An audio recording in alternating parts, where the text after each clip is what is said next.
મારી ચણિયા ચોળીની કોરે છુપાયલ.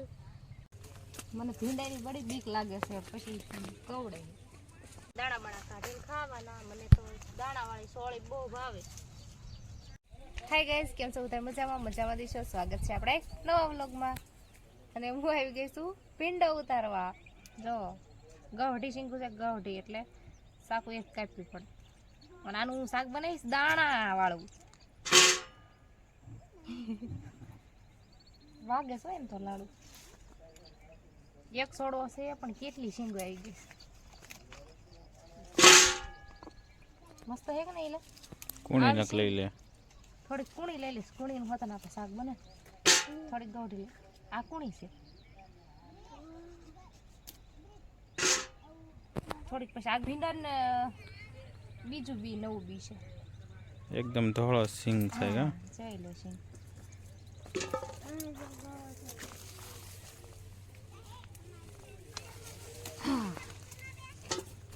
મને ભીંડાની બડી બીક લાગે છે, પછી કવડે.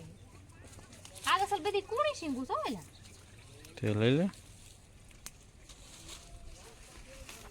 જો ફટાફટ કપાઈ જાય. બસ હવે ભીંડો ભીંડો ઉતાર્યો જ નથી. કેટલો લુસ્કા છે સમજો. ઝુમખા ભીંડો.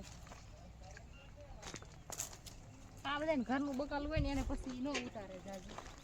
જો મિત્ર, આ કેવડી સિંગ છે.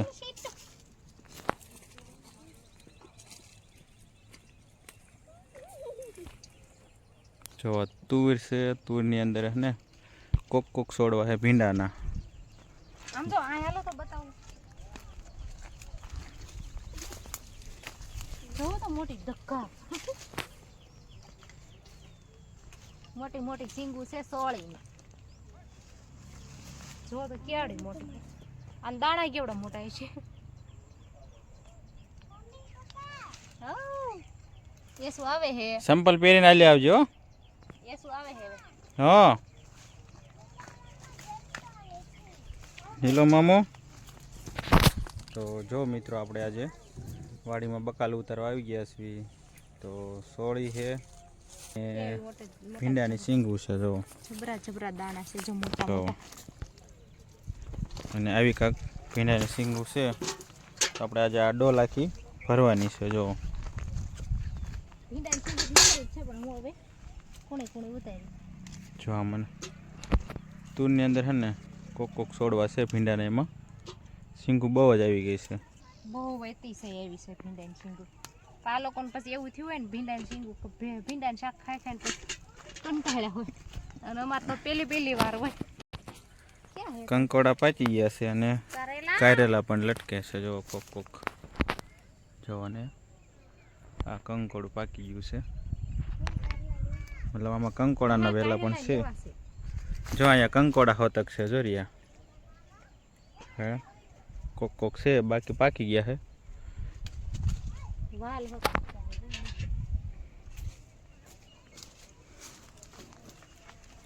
છે જો આવી રીતે નીચે પણ વેલા છે. જો કારેલીના આ એક પોપૈયાનો રોપડો છે. પછી આ તુરમાં આવી રીતે વેલા પણ છે. અને તુર પણ જો મસ્તની છે. તો જો તુર છે મસ્તની તુર, અસલ એકદમ લીલીછમ થઈ છે. અને જો કે ઘણી મોટી પણ થઈ ગઈ છે. જો આ તુર છે. આની અંદર ગુવાર હતો, એ કાઢી લીધો છે. અને ટપક ચાલુ છે. જો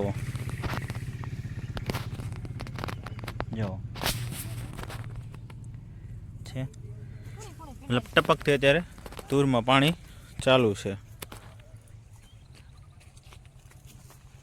મારી ચણિયા ચોળીની કોરે છુપાયલ, તારા પાયલ થી ઉરે થયો ઘાયલ.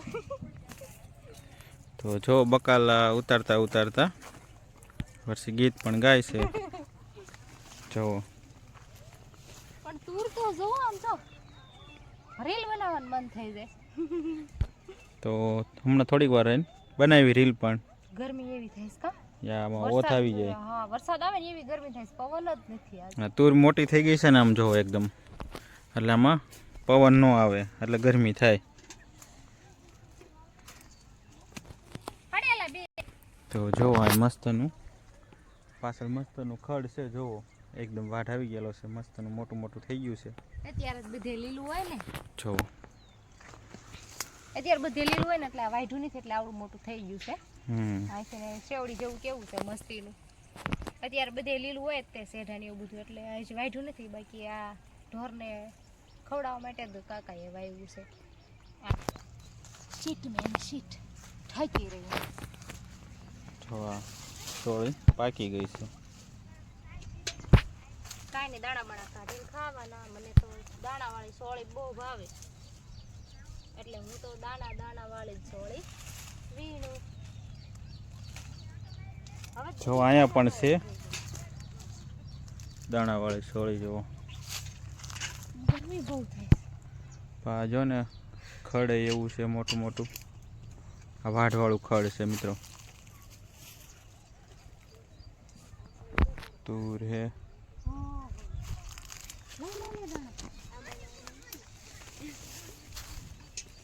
ઓય આ સોળી ને એને દાણા આવડા.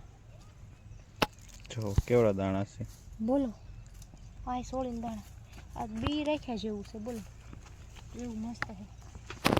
તો જો મિત્રો આમાં મોહરી વાડે કારેલાનો પણ વેલો છે, જો ચડાવેલો. જો કે કારેલા દેખાય છે, જો આવા નાના નાના દેખાય છે. વર્ષે અહીંયા છોડીની સિંગ ઉતારે છે. હું જાય સોળી વીણું છું. તો કાંઈ નહીં, હાલો આપણે તમે જોયું વાડીમાં બકાલું ઉતારવા માટે આવ્યા હતા, અને જો આપણે એટલું સરસ મજાનું બકાલું ઉતારી લીધું છે. અને હવે આપણે અહીંયા આપણા વિડીયોને એન્ડ કરી દેવી છીએ. અહીંયા સુધી તમે બધાએ અમારો વિડીયો જોયો એ બદલ તમારા બધાનો ખૂબ ખૂબ આભાર. અને વિડીયો પસંદ આવ્યો હોય તો લાઈક કરો, શેર કરો, અને કોમેન્ટ કરતા નથી તમે બધાએ. વિડીયો કેવો લાગ્યો કેવો નહીં કોમેન્ટ કરીને જરૂરથી જણાવો, એટલે અમને બધાને ખબર પડે. અને તમે કોમેન્ટ કરશો એનો હવે અમે જવાબ આપશું તમને કોમેન્ટમાં જ તે કા. હા એવી રીતના અમે તમને જવાબ આપશું, તો કોમેન્ટ કરીને જરૂરથી જણાવો. અને લાઈક કરી દો, શેર કરી દો, સબસ્ક્રાઈબ કરી દો. ફરી મળીશું હવે એક નવા વિડીયોમાં. ત્યાં સુધી બાય બાય.